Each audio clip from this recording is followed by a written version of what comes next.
Assalamualaikum warahmatullahi wabarakatuh. Salam. Dua pertanyaan Ustadz. Silakan. Pertama terkait Al-Fatihah. Terkait Surat Al-Fatihah. Al-Fatihah. Oke. Saya ingin bertanya asbabul nuzulnya, kapan diturunkan, bagaimana ceritanya, itu yang pertama. Ya. Yang kedua, di padang mahsyar nanti. Saya membaca beberapa buku bahwa kehidupan di padang mahsyar nanti itu ada yang mengatakan 30.000 tahun, ada yang mengatakan 50.000 tahun. Bagaimana nasib kita itu? Tadi sempat Ustadz kutip sedikit.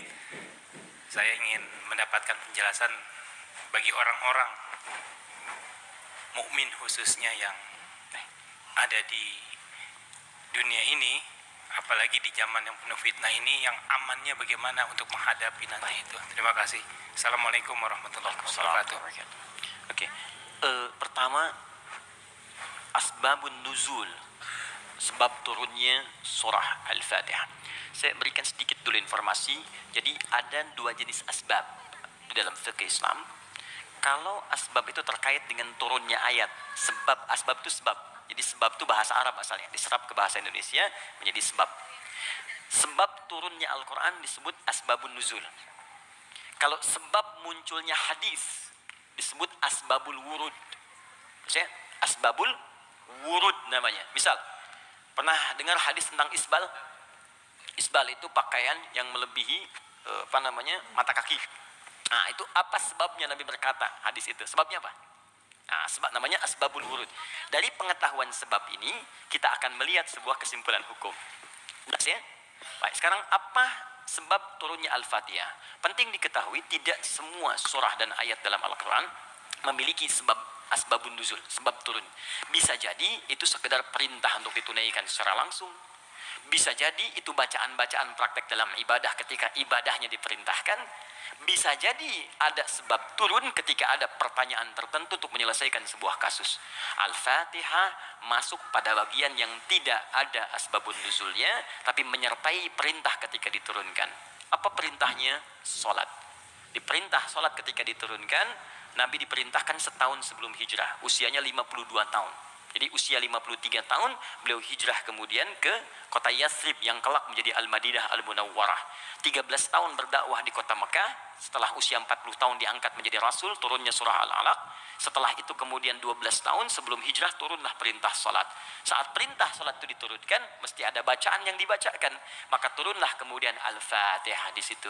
Saat turun di situ, kalimatnya Alhamdulillahi Rabbil Alamin, Ar-Rahmanir Rahim, Maliki Yawmiddin, Iyyaka na'budu wa iyyaka nasta'in, Ihdinas siratal mustaqim, siratal ladzina an'amta 'alaihim ghairil maghdubi 'alaihim waladdallin. Sekarang ada pendekatan bagus, ini share sebentar. Jadi pendekatan Al-Quran sekarang namanya. Ya, saya juga share dengan teman-teman, termasuk di keluarga kami terapkan. Kalau Anda ingin cepat anaknya hafal Quran, maka dia bisa dilatih dan dikondisikan dari sejak awal dengan lingkungan Quran. Misal, lahir dari 0 bulan, ketika lahir itu Anda kondisikan misalnya speaker aktif di rumah. Ya, dalam setiap 1 bulan dia dengar 1 juz. Bacakan aja 1 juz, 1 juz, 1 juz, 1 juz setiap 1 bulan, tapi jangan acak ya, terurut. Misal bulan pertama juz 1, bulan kedua juz 2, pindah terus sampai bulan ke-30, usia dia 30 bulan dia sudah mendengar 30 juz. Dan anak itu sejak mulai dilahirkan, organ pertama yang berfungsi kata Al-Quran, di kata Al-Quran itu pendengarannya. Al-Quran langsung mengatakan itu pendengarannya.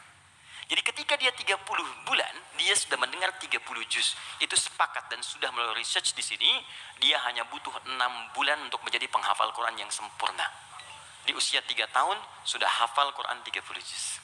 Baik, suasana mahsyar. Pertama jawabannya wallahu ta'ala a'lam bis-shawab, karena memang kita belum ke sana. Karena wallahu a'lam itu Allah yang tahu. Maka kita tanyakan kepada Allah, Allah turunkanlah kemudian paparan dalam ayat-ayat Al-Quran. Baik. Tentang suasana itu diturunkan satu surah. Surah ke-75. Surah Al-Qiyamah. Persiapannya diturunkan surah Al-Waqi'ah. Surah ke-56. Waktu terjadinya diturunkan surah ke-31 ayat 34. Tentang kiamatnya, peristiwanya, persiapannya. Waktunya Jadi diketahui, dirahasiakan supaya kita semangat untuk beramal dalam persiapannya. Makanya kalau Nabi ditanya kapan kiamat, Nabi balik tanya, persiapan kamu apa? Ya. Jawaban Nabi, jangan sibuk pikirkan kiamat, sibuk pikirkan amalan dirimu untuk ke situ. Karena kiamat pun dirahasiakan oleh Allah supaya kita semangat untuk beribadah menyambut itu. Dan gak akan ada umat Nabi Muhammad kemudian hidup saat kiamat, gak ada. Semua akan diwafatkan yang soleh-soleh. Gak akan mengalami itu. Gak akan mengalami. Semua wafat, wafat, wafat, wafat, wafat. Maka turun Quran surah ke-31 ayat 34. Innallaha indahu ilmus sa'ah. Sungguh hanya milik Allah pengetahuan tentang waktu tepatnya terjadi kiamat.